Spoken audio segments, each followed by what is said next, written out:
let's go ahead and get into the more transcendental side. And when we were kind of having our pre-show, we were talking about different aspects of uh, discipline. I mean, you mentioned that the discipline being important. You mentioned a little bit earlier the whole idea of keeping it simple. Keep it simple, stupid. So describe that a little bit. Why do you feel like that's so important? I think there's so much information, there's so many platforms available, there are so many different indicators, so many strategies and schools of thought now. It's easy to get lost in the volume of content out there, most of which is not even that useful. We know I, I love IBD because there is a methodology to it, the canceling methodology. It's based on things that work. It's tried and true. And the people running the business, Bill O'Neill himself, is a stand-up guy. But elsewhere in the industry, you have a lot of snake oil salesmen.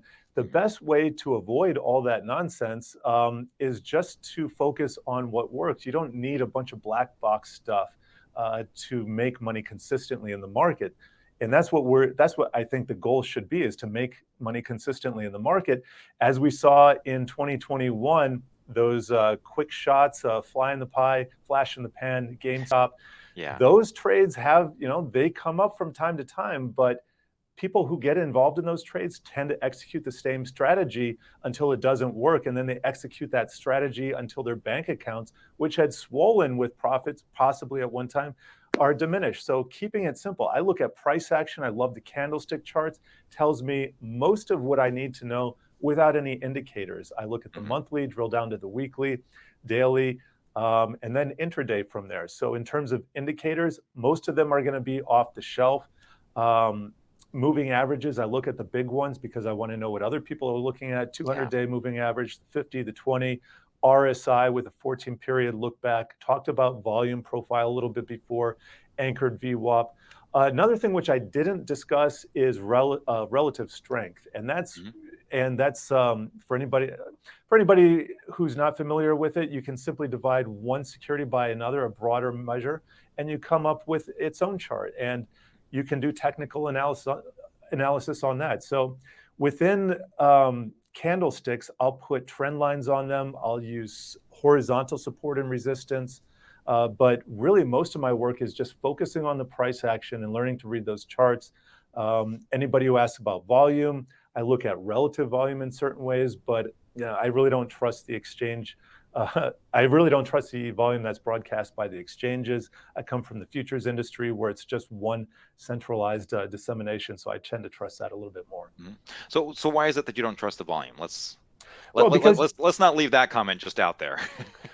just because you have so many, you have a fractured marketplace Yeah. with so many different exchanges. You look at the total volume. So I will look at total volume in, for instance, all New York Stock Exchange listed stocks, Right. but only relative to maybe that 15-minute window going back 30 days in time, Hmm. or maybe this day as relative to the last 60 days.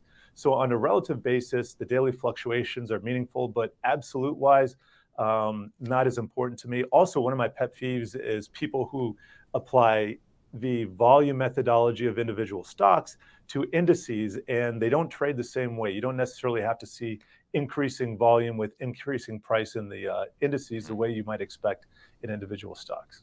Hmm.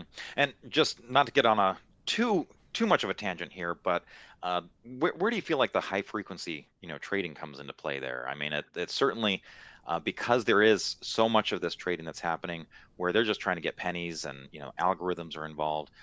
Do you think that's skewing things as well in terms of sometimes making volume look a little bit higher than maybe it Oh, otherwise would? hugely.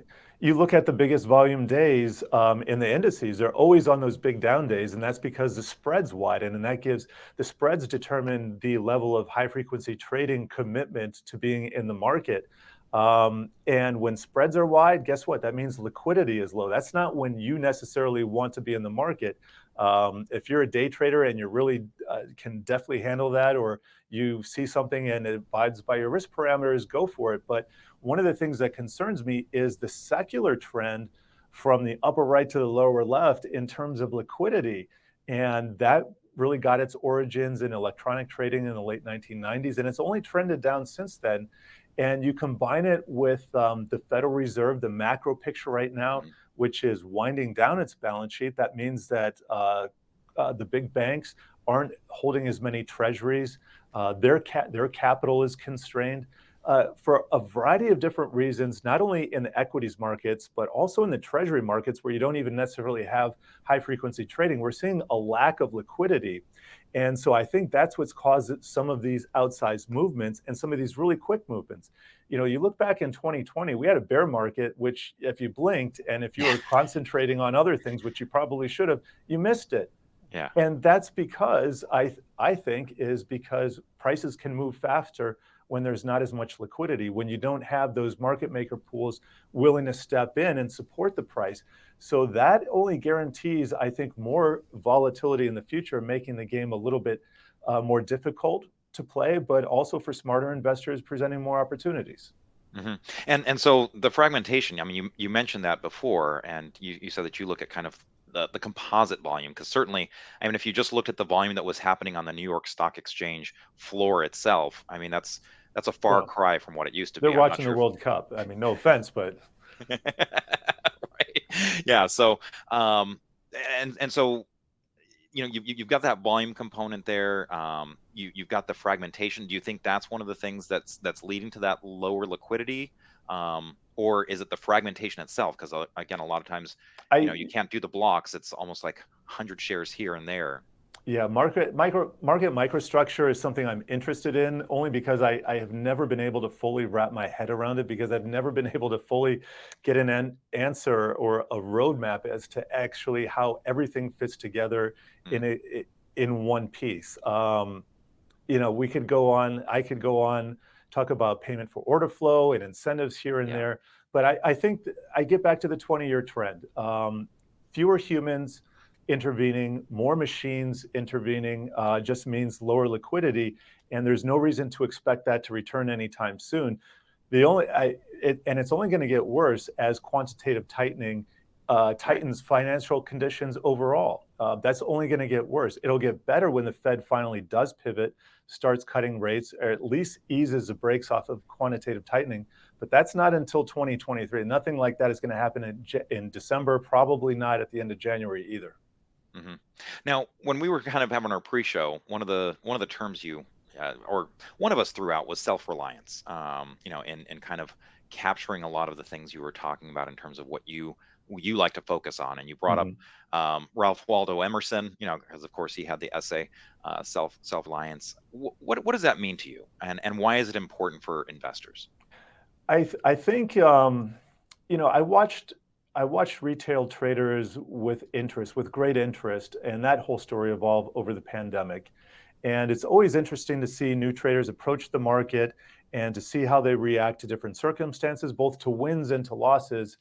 And it just highlights for me how it's absolutely critical that we as traders take ownership of our own positions and our wins and losses, regardless of what happens outside of our control. Sometimes you're going to get bad fills. You can argue with your broker.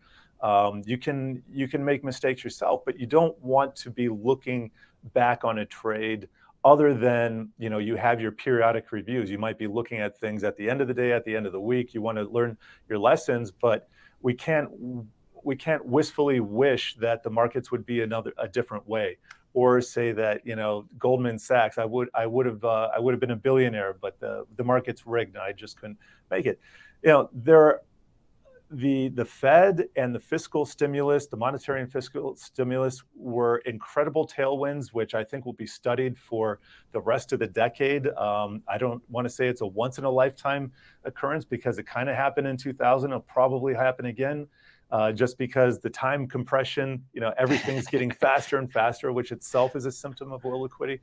But Once we in a as lifetime traders, happens more frequently. yeah, as much as I love to talk about macro and all these other things, at the end of the day, my P&L is what counts. Only Yeah. price pays, another phrase a Mm, friend of the show here, Brian Shannon, likes to use. mm, And so that fits in with this American transcendentalism. We were talking about Waldo Emerson, and then Henry David Thoreau. That's what we were talking about before in terms of simplicity. I'm not Hmm. a philosopher. Don't write letters. This is just a loose kind of analogy. But we were talking about this. I don't know when it was in the pre-show, and transcendental investing seemed like kind of maybe it could be a thing. I kind of like Yeah. it. Well, absolutely, and some of these guys were at times kind of off in the woods doing their own thing. Literally.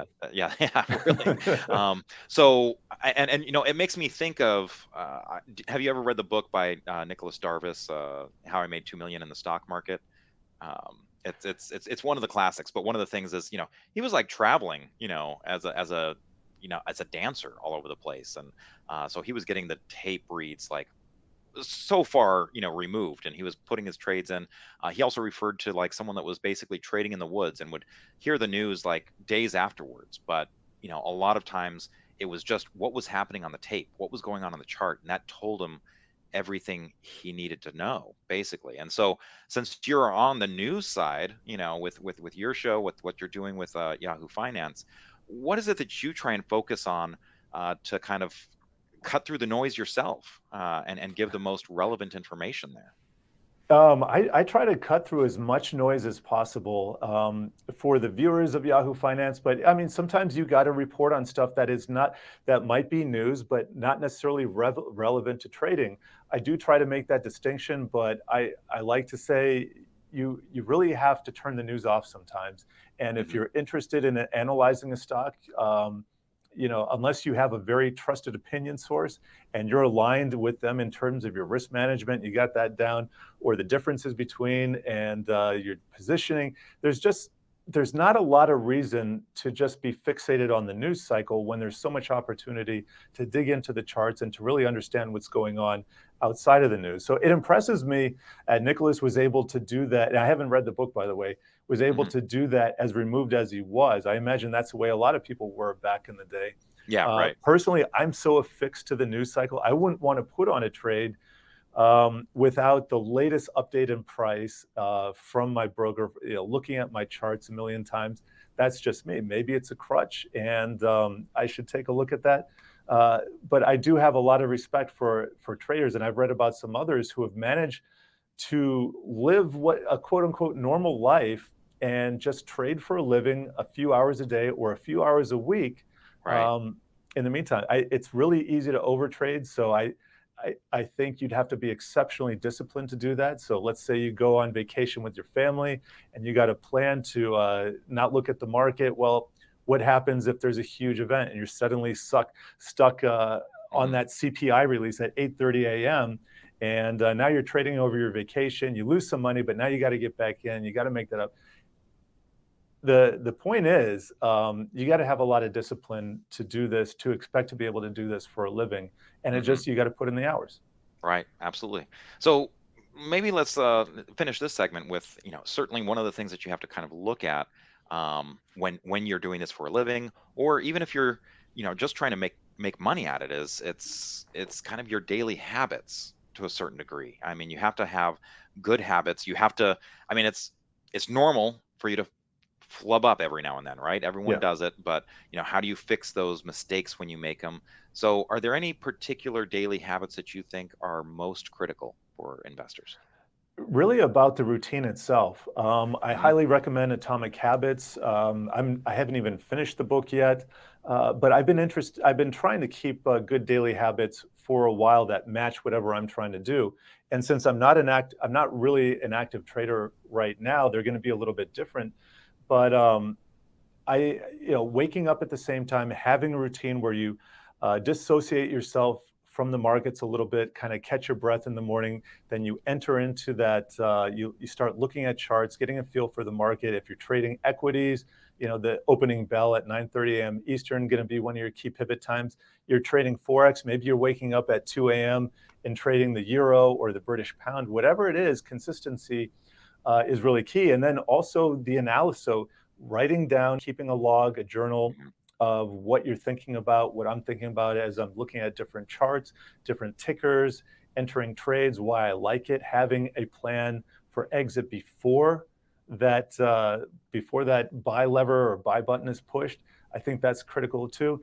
And then just being able to periodically review that, whether you're closing out at the end of the day or reviewing a bunch of trades, or whether it's on a weekly basis, just having those systems in place, um, and then having also incentives to keep those habits going as well. And that's kind of part of the Atomic Habits book. But you look at some of the trading literature, like Mark Douglas, Trading in the Zone. Um, a lot of it is just about being able to enter into a certain state where you're not so emotionally attached. You're never going to be Yeah. able to divorce yourself from all emotions, but you can enter what's a lot of athletes call flow.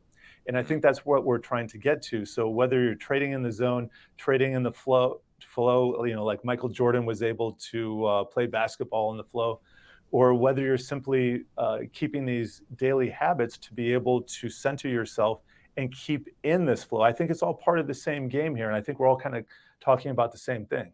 Yeah. I mean, a lot of times it really, as you said before, it comes down to the discipline, and sometimes that means you have to have certain rules that you follow, and you just don't break them, because Discipline will what, save us from ourselves and from yeah. us trying to be a genius. And when we try to be a genius and we start counting those dollars, we're spending the money on that trade, it's over.